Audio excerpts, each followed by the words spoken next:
नमस्कार मित्रांनो, स्वागत आहे तुमचं चौफेर मराठी या आपल्या चालू घडामोडीच्या सिरीजमध्ये. आज आपण 18 फेब्रुवारी 2025च्या चालू घडामोडी पाहणार आहोत. चला तर मग सुरुवात करूया आजच्या पहिल्या प्रश्नाला. प्रश्न क्रमांक पहिला, भारत ऊर्जा सप्ताह 2025 नवी दिल्लीच्या यशोभूमी द्वारकामध्ये कधी आयोजित केला? 11 ते 14 फेब्रुवारी 2025. इम्पॉर्टंट पॉईंट्स आहे, इंडिया एनर्जी वीक IEW 2025ची तिसरी आवृत्ती 11 ते 14 फेब्रुवारी दरम्यान नवी दिल्लीतील यशोभूमी येथे आयोजित करण्यात आली होती. हा कार्यक्रम भारतीय पेट्रोलियम उद्योग महासंघाने पेट्रोलियम आणि नैसर्गिक वायू मंत्रालयाच्या सहकार्याने आयोजित केला होता आणि जगातील दुसऱ्या क्रमांकाचा सर्वात मोठा ऊर्जा कार्यक्रम बनला. प्रश्न क्रमांक दुसरा, 3 दिवसाचा आंतरराष्ट्रीय पक्षी महोत्सव कुठे आयोजित केला जाईल? प्रयागराज येथे. इम्पॉर्टंट पॉईंट्स आहे, प्रयागराज महाकुंभ 2025 येथे 16 ते 18 फेब्रुवारी दरम्यान 3 दिवसाचा आंतरराष्ट्रीय पक्षी महोत्सव आयोजित केला जाईल. हा कार्यक्रम निसर्गप्रेमी पक्षीशास्त्रज्ञ आणि भक्तांना दुर्मिळ पक्ष्याच्या प्रजातीचे निरीक्षण करण्याची आणि त्यांच्या संवर्धनाचे महत्त्व समजून घेण्याची एक अनोखी संधी देईल. प्रश्न क्रमांक तिसरा, ICAI ने 2025-26 साठी नवीन अध्यक्ष आणि उपाध्यक्ष कोण नियुक्त केले? चरणजोत सिंग नंदा यांची अध्यक्षपदी, डी प्रसन्ना कुमार यांची उपाध्यक्षपदी.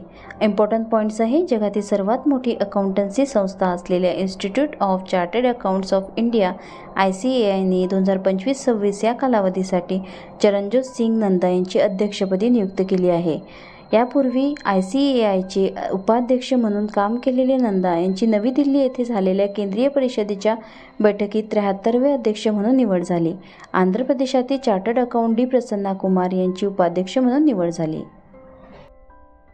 प्रश्न क्रमांक चौथा, इस्रोने कोणत्या IIT संस्थेत फेस्ट सॉफ्टवेअरचे नवीन आवृत्ती लॉन्च केले? IIT हैदराबाद. इम्पॉर्टंट पॉईंट्स आहे, भारतीय अंतराळ संशोधन संस्था इस्रोने शनिवारी IIT हैदराबाद येथे झालेल्या 8व्या राष्ट्रीय मर्यादित घटक विकासकाच्या बैठकीत finite element analysis of structure fest सॉफ्टवेअरचे नवीनतम आवृत्तीचे अनावरण केले.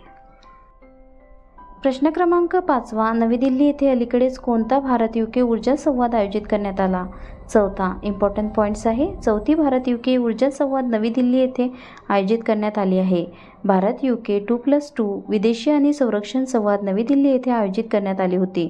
दोन्ही विशेषतः व्यापार आणि विकास, संरक्षण, गंभीर आणि उदयोन्मुख तंत्रज्ञान, नागरी बाजूने विमाने, आरोग्य, ऊर्जा, संस्कृती आणि लोकांशी संपर्क मजबूत करणे क्षेत्रामध्ये वर्णन व विचारावर चर्चा केली. प्रश्न क्रमांक 6, केंद्रीय मंत्रिमंडळाने राष्ट्रीय सफाई कर्मचारी आयोगाचा कार्यकाळ किती वर्षासाठी वाढवला? 3 वर्षासाठी. इम्पॉर्टंट पॉईंट्स आहे, पंतप्रधान नरेंद्र मोदी यांच्या अध्यक्षतेखाली नवी दिल्ली येथे झालेल्या केंद्रीय मंत्रिमंडळाच्या बैठकीत राष्ट्रीय सफाई कर्मचारी आयोगाचा कार्यकाळ 31 मार्च 2028 पर्यंत 3 वर्षासाठी वाढविण्यात आला आहे. राष्ट्रीय सफाई कर्मचारी आयोगाचा कार्यकाळ 31 मार्च 2025 रोजी संपणार होता.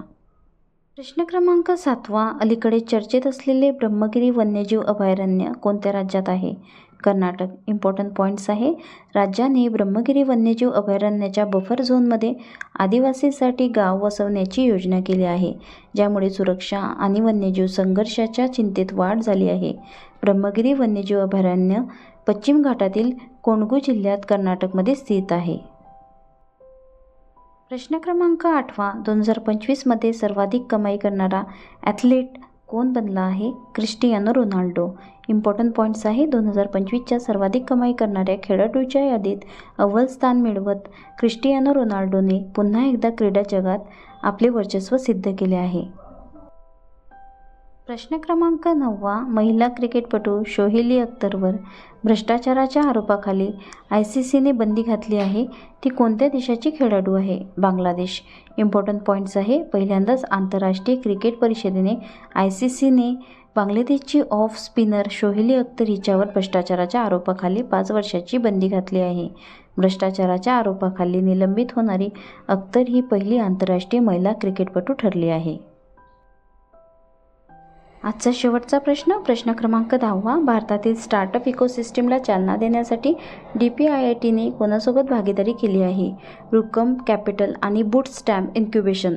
इम्पॉर्टंट पॉईंट्स आहे. भारताच्या स्टार्टअप इकोसिस्टीमला समग्र वाढीला चालना देण्यासाठी उद्योग आणि अंतर्गत व्यापार संवर्धन विभागाने DPIIT, रुकम कॅपिटल आणि बूटस्ट्रॅप इन्क्युबेशन अँड ॲडवायझरी फाउंडेशनसोबत भागीदारीची घोषणा केली.